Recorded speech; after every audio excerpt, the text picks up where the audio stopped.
Hello, welcome back to my channel. Today's review is about a book that I have enjoyed so many times. And I can't get enough, I can't get enough of it. But this is one that I think is horribly underrated. And it's Captain's Courageous by Rudyard Kipling.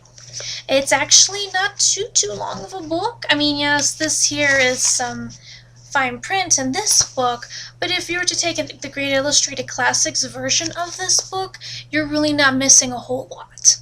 The Rudyard Kipling's stories tend to be, kind of short. Let me see how many pages. Let's say, what's the back? Come on.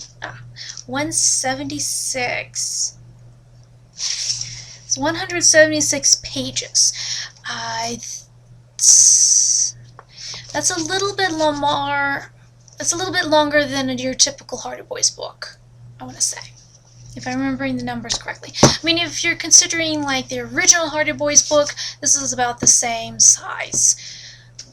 Otherwise, it's just a little bit longer because I think it's about, because it's 20 chapters in the revised text. And I think it's about 7 to 8 pages each, depending on the book.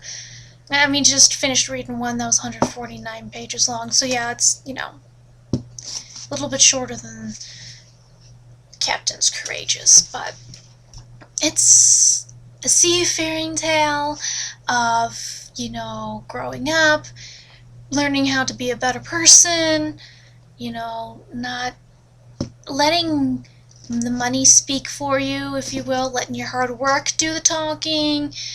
There's a few crazy incidents out at sea. There is one sequence of events that, I would say, if you're going to let your kids read it, I'd say read it first. Once you get to the part that I'm referring to, you'll know, because you're like, okay, that was kind of creepy in a way. For me, I still enjoyed it.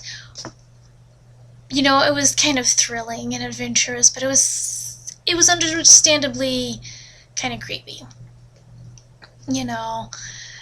So it's one of those things, if you want to do that. But I like this.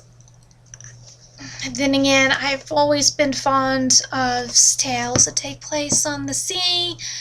This is just a simple fishing boat.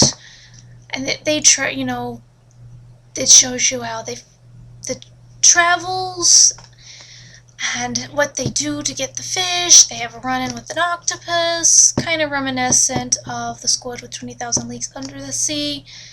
Kind of. It's not as big, not as bad, and, not as deadly. As a matter of fact, the characters turn it into a game almost. Especially when one of them gets squirted with ink.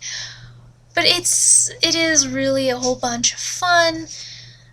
And like I said, there's a lot of deep moments in there, a lot of sincere and serious moments. Because the main character, what was his name?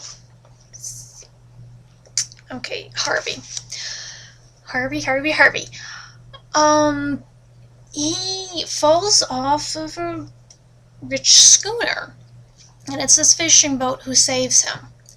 And he has to learn to get along with the men, because they're like, we can't simply just take you back, home, because we got work to do. Why don't you stay on with us, work with us, and then we'll take you back home free of charge, kind of a thing. So he does stay on and learns some valuable life lessons, and becomes friends with the whole crew, becoming best friends in particular with the captain's son. And then when they get returned, Harvey's dad is marveled at the change in him, and it's really powerful, I guess you could say, book. There's so many things, because even all the other characters, if you think of like the Lord of the Rings, how there's quite a few characters, and but each character had his or her own story. This was sort of the same thing, where each character has their story. Some want to make you cry, others are like, really, dude, you that serious?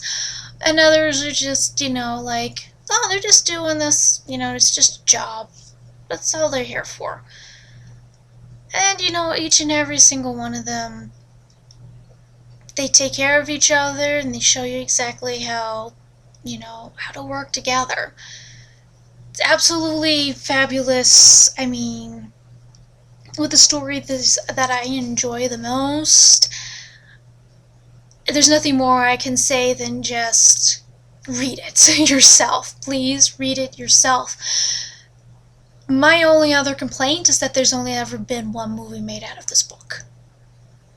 This is a really good book, and it's not your typical swashbuckling pirate treasure-seeking adventure, but it's got some pretty good moments in there, and it's got some slow ones because this is more of a traveling and working book than actual adventure in the high seas type of a thing. Even though it is an adventure on the high seas, but it's not what you would normally think of as an adventure on the high seas. And when you think of the adventure on the high seas, you think Treasure Island, or Peter Pan even. Books like that, where there's the threat of danger from pirates. This one doesn't have that, but there are other threats and there are other dangers. And how they overcome those threats and those dangers is always a thrill to read. So please check it out if you can. If you haven't heard of this, please definitely check it out. And maybe we can eventually get enough people interested in it again for there to be another movie. Because of all the movies that I think it should be remade, it should be this one. Because the last one that was made was in the 1930s. This book definitely needs another movie. In comparison to all the other, books that have been remade over and over again, this is one of those that deserves the treatment. Because it provides something a little bit fresh in comparison to some of the others. Because like I said, like with Treasure Island and Peter Pan that have been done dozens of times, this is different. This has got its differences, and it shines with it because of those differences. And it really grabs your attention. So please check it out. If you don't like it, that's okay. There's always another book out there that's for you. Thanks for coming by.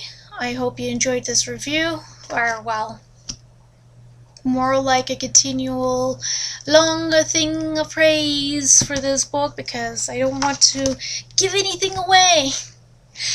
And I want you to go out and read it yourself.